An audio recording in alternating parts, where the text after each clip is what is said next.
So it is the beginning of August, and I am going to go ahead and do an August garden tour. My usual MO is waiting until the very last week of the month to be able to do my garden tours, and I did that in July and then didn't end up being able to do a July garden tour at all. So to avoid that for this month and also kind of give you an update of how things we're kind of looking at the end of July, I'm gonna go ahead and do my August garden tour here during this first week of August. So stay tuned.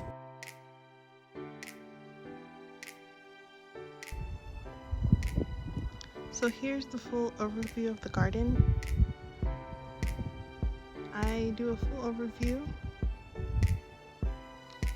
each month, mainly for myself, but if any viewers want to see as well how the garden has progressed from month to month. Let me come more into the shade. It's about 6 p.m. in the evening, so the sun is setting behind the house.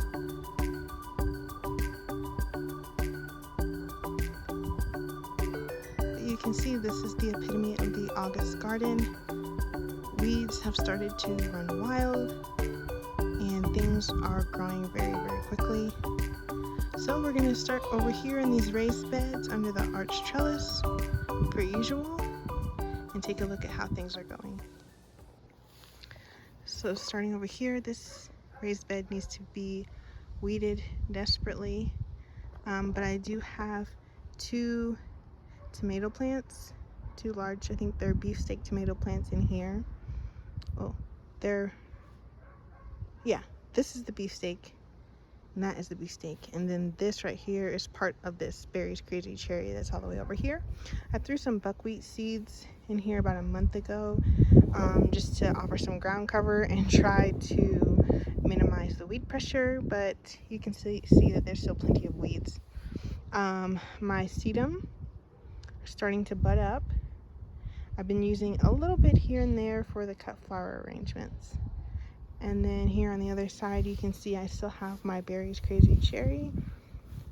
I have 2 Berry's Crazy Cherry tomato plants here that definitely need to be pruned, where they have some branches here towards the bottom. And then this is a pickling cucumber plant that has seen better days. So I almost pulled this out the other day, but then there was a cucumber on it, and then there's another one here. So I decided to go ahead and leave it.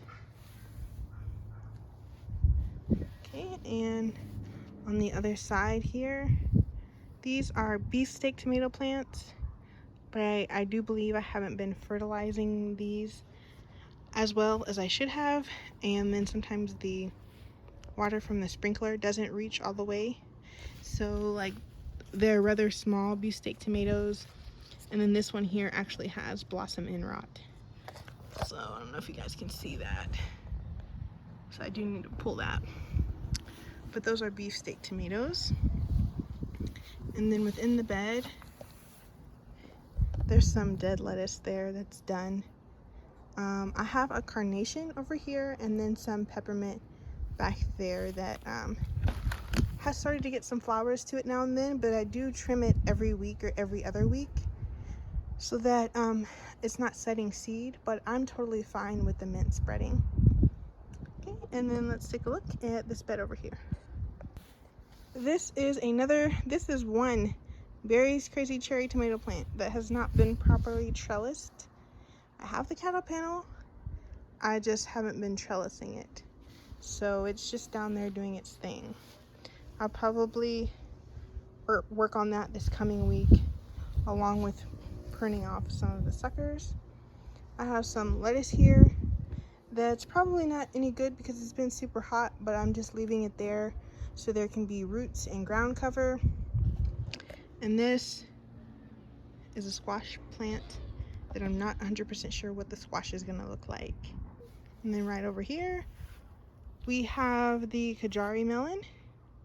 I have a melon there, and a melon there, and maybe another small one on the way right there.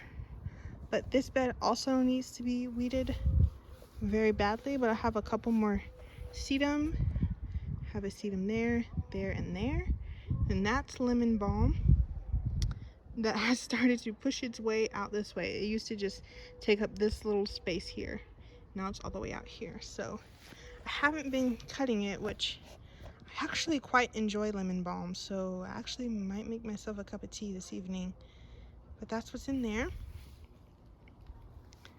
And then these beds have remained relatively empty. So I actually put some buckwheat seeds in here as a cover crop just about a few days ago. So the soil's kind of dry right now. It definitely needs to be watered again so that those seeds can germinate, but this will be a bed full of buckwheat pretty soon because I'm not sure what I want to plant there.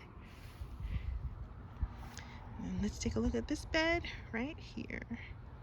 These are some of the giant squash that I'm growing for the Johnny Appleseed Organic Gardening Invitational.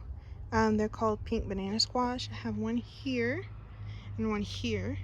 And then there were two more over here, but I actually cut them off so that more nutrients could go to these two, which were my largest ones. And then I think what I'm going to do is cut all this set of vines off as well. And then that is a relatively new vine. It is very vigorous. It's grown this length in just a matter of a few weeks. And I can see a sprout of another new vine coming out from here. So I'm actually going to cut all of this off and let that go because some of this is just looking kind of sad. And then this is giving off some new growth off of it as well. So hopefully this can continue to feed that squash. Yeah, absolutely love the way that these vines look. Next year when I'm not growing for size, I think I'm just gonna let these grow wild and let them just take over this entire bed. Then I have a few pro-cut sunflowers in there as well. Yeah, they actually look like they're getting close to budding. The ones in the raised bed end up a lot smaller than the ones I put in the ground, and I think that's just due to watering because the water drains very quickly through this raised bed. So the roots of these pro-cut sunflowers just don't grow fast enough to keep up with the water that's draining down. So they do end up smaller, but it still works well for the flower jars. Okay, so let's take a look at the 10-foot beds that I have here in the middle. I have, this is green zucchini. Then I have a bunch of okra. This is all okra here. I only recently discovered this year how closely okra can actually be planted together. I had planted okra close together on accident the first year, and then kept on looking at the package that said they needed at least like a foot in between each plant. But seeing some people growing okra on TikTok and having it much closer together, they said that it's totally fine if you grow the okra close. They'll be totally fine. So these were the first 3 that I planted here, so you can see that they're actually a little bit farther apart. And then coming over here to this okra, these are my newest ones here, and there's several here and they're much closer together. And yeah, some of them are already starting to bear fruit. So this was a second succession, and then I have a third succession on the way. I'm hoping that I have enough time to get it in while the weather's relatively warm. And then this was zinnia here. It might have self-seeded, or I might have transplanted it. I can't remember. Then there's a zucchini down there.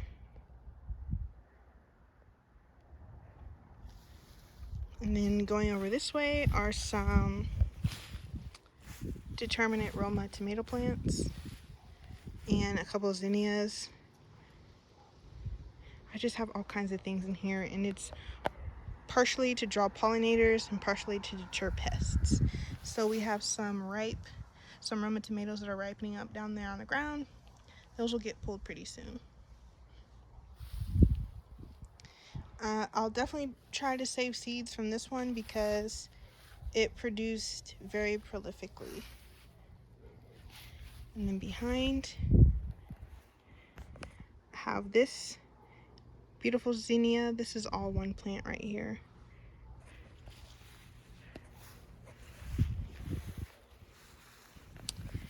And then I did another succession. You can see a zinnia way down there. That's another one that I planted, hoping it will grow up and help support these larger ones, or just be like what's known as an underplanting. So when these zinnias are tired, I can cut these all the way down, but then there'll be some already here planted, ready to take over in production. But these have grown amazingly. This is the third year I've grown these giants of California, and I just forget how big they actually get. And then I have a succession of zucchini down here and some more back there on the other side. This is a carrot going to flower. I planted this carrot last year, and I'm getting a couple flowers this year, which I really wanted because I've never seen a carrot flower in person, and they're really pretty. I'm not growing it to save seed, I'm just growing it for the flower because I wanted to see the flower and might use it in a flower arrangement.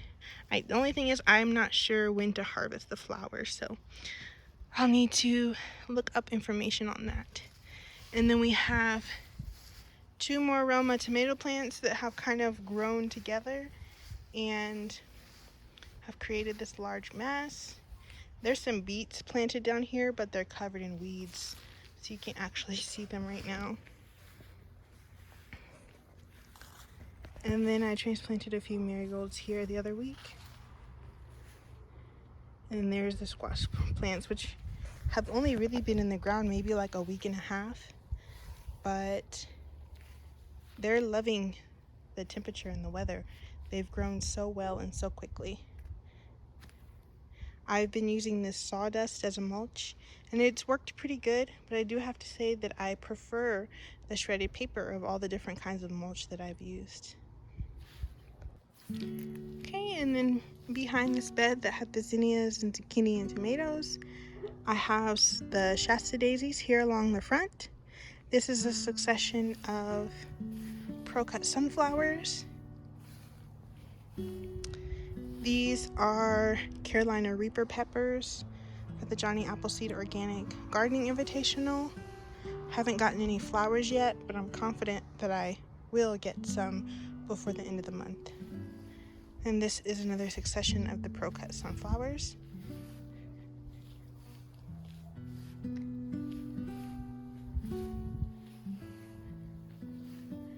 And then here in the front, I have a calendula that I actually planted at the end of winter, I think, and it's still putting out some flowers every so often. I might cut it back soon and see if it'll just be able to overwinter. I think it possibly could be if I keep up with deadheading so that it doesn't get a bunch of seed. And I have a succession of zinnias really tightly planted right across here. They're like super close, but I'm hoping that'll give me very long stems. And then this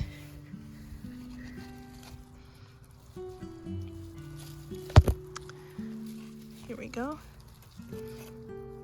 This is comfrey. It's doing really well.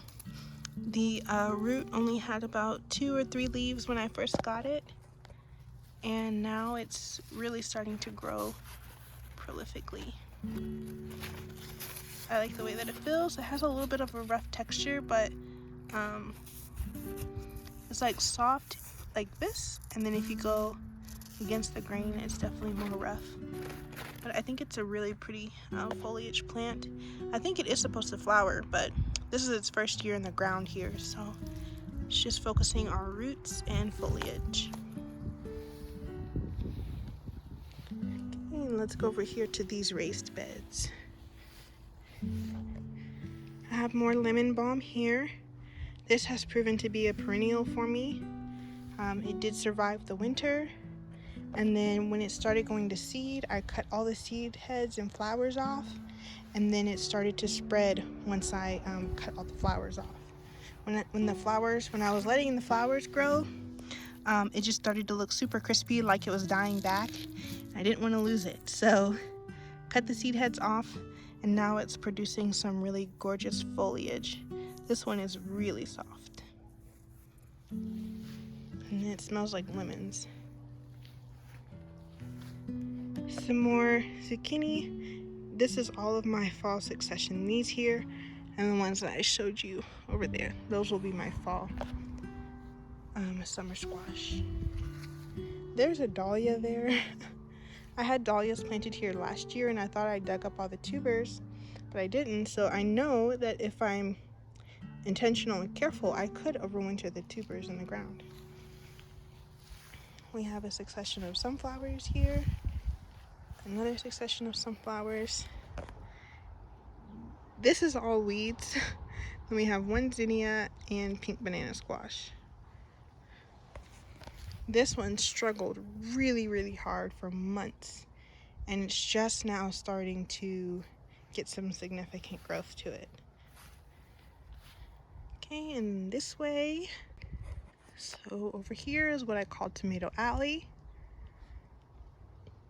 I have some zucchini here planted along the front, and then some empty space. I'm not sure what I'll fill that up with yet. There are two Kajari melons here.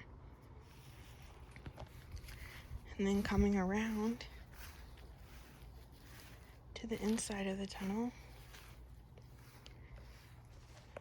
we have a few different varieties that I planted for the Johnny Appleseed Organic Invitational that have been dropping blooms fairly often. And I think it's just really been the heat. So I ended up trimming up a lot of the foliage that was on the bottom because they were starting to yellow, and that did help them bounce back. I removed their shade cloth and then fertilized them with Climate Guard. So they're starting to get their green color back, and now I'm just waiting for the blooms to start back up again. And then planted here at the bottom is some lemon basil. Along this side, a few different tomato varieties, and then on the back side are some large red cherry tomatoes. And then there's a succession of sunflowers here where all this paper mulch is, and some snow peas that I transplanted here at the bottom that are actually doing really well. The first couple days they struggled in the ground a little bit. I think they were just getting hot and dry. So I kept the sprinkler on them for a couple days in a row, and then once I put the mulch down, that really helped them bounce back. And a lot of them can officially reach this first rung on the cattle panels. That's good. So they're starting to support themselves. I do plan on planting more peas all the way across the bottom of this. So it pretty much stops here. There was peas from here to here, but they all dried up. So I'm gonna plug in a few more transplants there, and then fill it in the rest of the way. Have a few more cherry tomato plants here, and then 3 dahlias. I cut these back a lot because they were just having such a hard time in the heat, and so I cut them back a lot, and then hoping that they'll reflush for me in the cool fall weather. And then this is a bed that we just put in a couple days ago. It needs to be mulched very badly. You can see I put green beans here, and they're kind of flopped over. They're flopped over because the soil just gets so hot. So I need to make mulching this a priority so that this succession of green beans isn't a waste. But yeah, I need to do that. I'll probably do it tomorrow morning. Mulch this up, and here I have planted lily bulbs.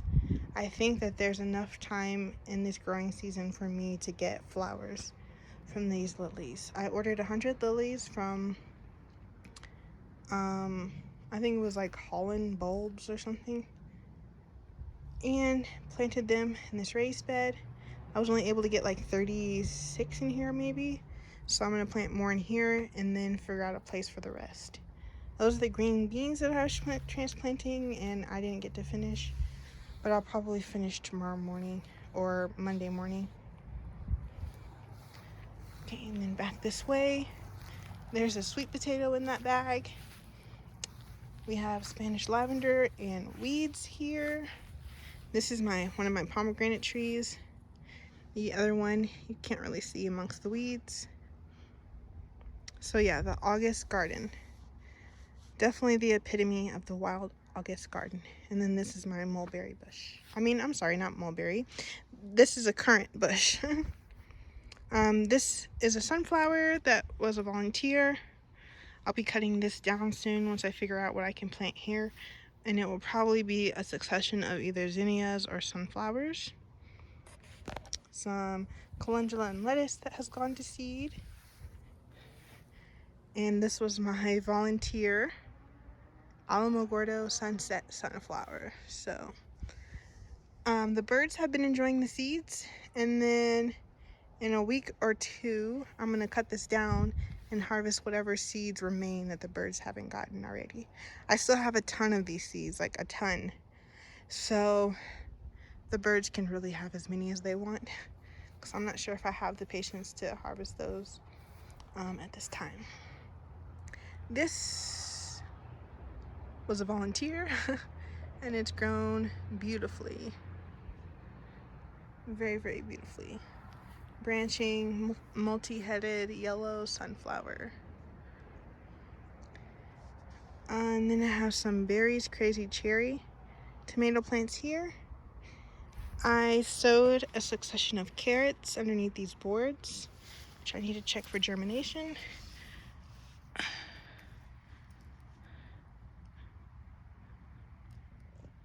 Nothing yet.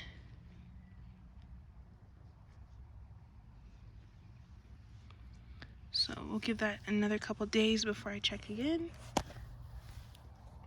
And then I transplanted, these are Jack Be Little.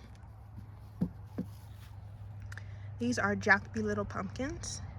I grew one successfully in my front yard. So once I harvested that, I was like, I definitely want more.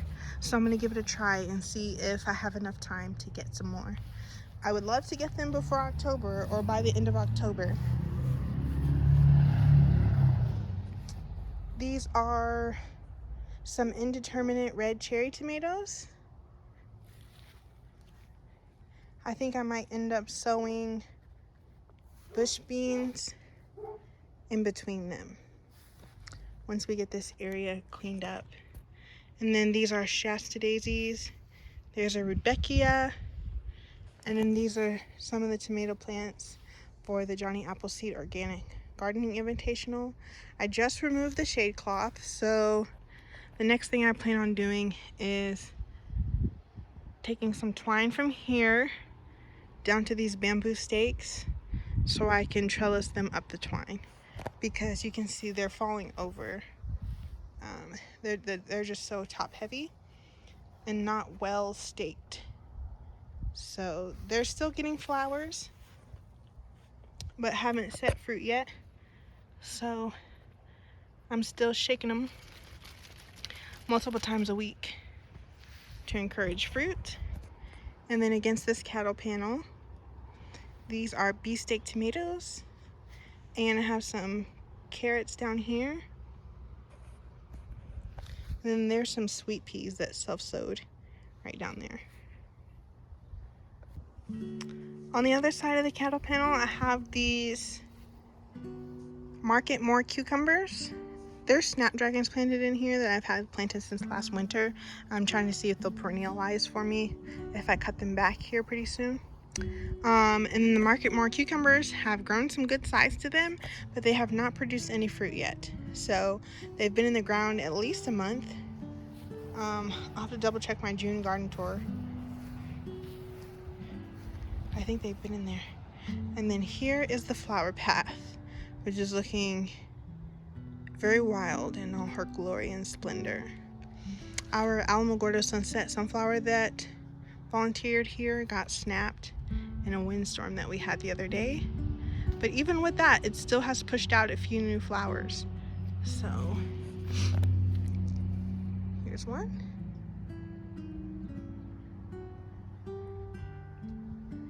This definitely has been fun to grow.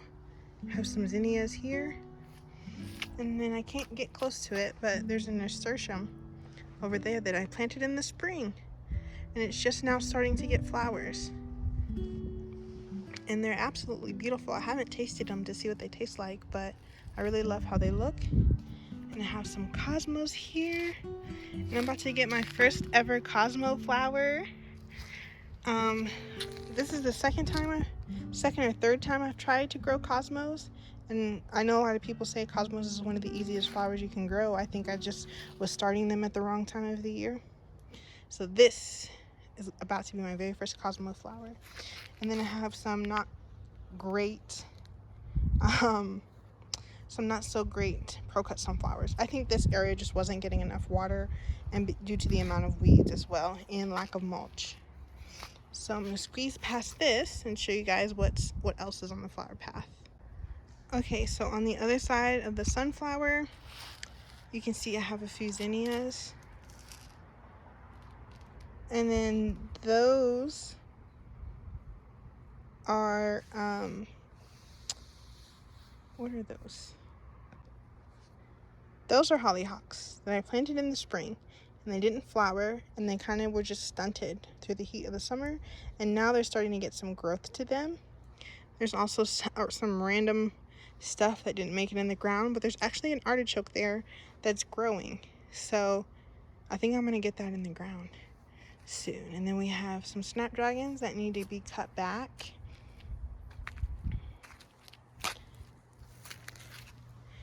And a eucalyptus, which I think the snapdragon is shading it so it's not getting as much light as it possibly could.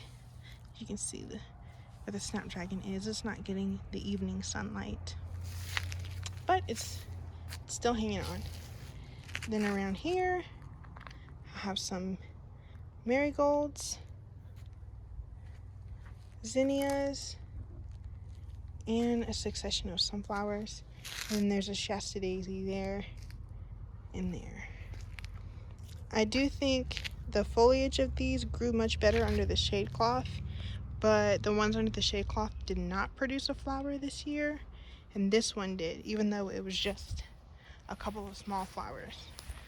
So I think what I'm going to do in the future is grow Shasta daisies in partial shade their first year, just so they can get tons of foliage and multiply, and then break them up the following year and plant them in full sun, because the ones over in the larger Shasta daisy path really liked that. So even if that means I don't get flowers the first year, I end up getting a lot more plant. So that is how everything is looking here in the August garden. My goal for the going into fall is to just plant a lot more successions of sunflowers, so you'll definitely see a lot more of those, as well as like 2 more successions of zinnias. I think I have time for that. And then I'll be focusing a lot on the front yard garden, so I will be making a separate update video on that coming soon, so you guys can see the progress on how the front yard garden is doing. But I also wanted to give an update for transparency's sake, because I think it was either in February or March, I'll have to find the video and I'll link it below in case anyone hasn't seen that video. I made a video talking about applying for a grant with the New Mexico Department of Agriculture to help me as I transform my front yard into a front yard farm and pollinator habitat. And so we had extremely lofty goals and plans, and while we're still going after a lot of those goals and plans, we are having to reevaluate and kind of pivot, because unfortunately I was not granted the grant. So I turned in my application, went through the whole process, got the property evaluated, worked with the National Conservation Resource Service to be able to talk about